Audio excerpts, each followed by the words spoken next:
Tu sais, ça fait des années qu'on fait des vidéos de SVT ici, on sait toujours pas ce que c'est qu'un être vivant. Bah si, un être vivant, ça peut se nourrir, ça peut grandir normalement, ça peut se reproduire et ça peut mourir. Non mais c'est la version générale. Comment je fais pour directement savoir si ce que j'ai en face de moi c'est vraiment un être vivant? Je vais pas attendre qu'il fasse tout ça. Bah c'est vrai que ça serait un peu long d'attendre qu'il meure parce que ça peut mettre des centaines d'années. Mais sinon, faudrait trouver un point commun qu'ils ont tous. Bon donc, comment on pourrait faire? Bah faudrait trouver un truc qui soit facile, qu'on puisse juste regarder et hop, on saurait. Ah, je sais, les cellules. De quoi? Attends, je te montre, on a besoin d'un microscope et hop, tu vas comprendre. Mais ça c'est juste un objet, c'est pas vivant. Je le sais, c'est juste pour te montrer les cellules. Comme elles sont toutes petites, faut beaucoup les grossir.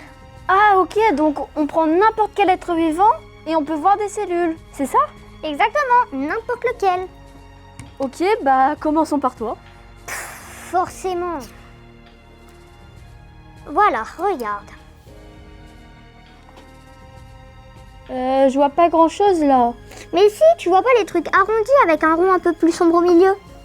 Si, je crois. Bah c'est ça les cellules. C'est pas foufou tout ça quand même, hein. Non mais c'est quand même une cellule. On voit une membrane, un cytoplasme et un noyau. Ok, et tu dis qu'il y a ça pour tous les êtres vivants? Exactement, vas-y, propose-en un autre, n'importe lequel. Bah, je sais pas moi, un truc différent d'un être humain. La feuille là-bas.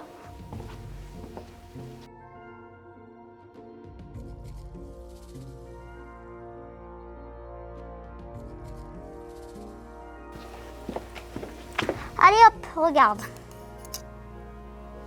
Eh mais ça ressemble pas du tout à ce qu'il y avait avant. Ça ressemble pas, mais c'est pareil, c'est aussi une cellule. On voit une membrane, un noyau et un cytoplasme. Ok, je commence à comprendre. Donc, tous les êtres vivants sont composés de cellules.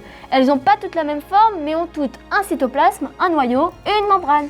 Pas tout à fait, tu vas voir, c'est un peu spécial. Hop, des bactéries. Bah, je vois une cellule, il y a un cytoplasme, une membrane et... Pas de noyau. Oui, les bactéries n'ont pas de noyau.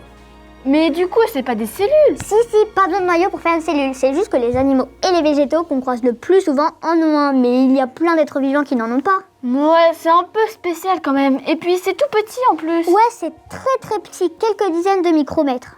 Et en langage normal, ça donne quoi? Plus petit que l'épaisseur d'un cheveu. Tu pouvais pas le dire directement. Tu compliques toujours tout. Et puis, être obligé d'avoir un microscope. Forcément, c'est de la science. Mine de rien, trouver un point commun qu'on peut voir chez tous les êtres vivants, c'est plutôt compliqué. Mais la cellule, ça fonctionne. Ouais, mais on aurait quand même pu trouver plus simple. Hein. Si tu trouves quelque chose de plus simple qui fonctionne pour tous les êtres vivants, t'inquiète pas, on l'utilisera. Ouais, donc, tout ce qu'on sait pour le moment, c'est qu'on peut reconnaître un être vivant si on voit qu'il a des cellules. Presque, il y en a certains qui n'ont qu'une seule cellule. On dit qu'ils sont unicellulaires. Et voilà, encore un mot compliqué.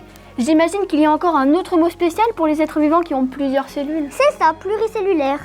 Ouais, ça va. Unicellulaire, une seule cellule. Pluricellulaire, plusieurs cellules. C'est pas trop compliqué cette fois. Voilà, comme certains êtres vivants n'ont qu'une cellule, on va plutôt dire que les points communs de tous les êtres vivants qu'on connaît, c'est qu'ils possèdent tous au moins une cellule. D'accord, j'ai compris. Allez, t'as plus qu'à ranger tout ça.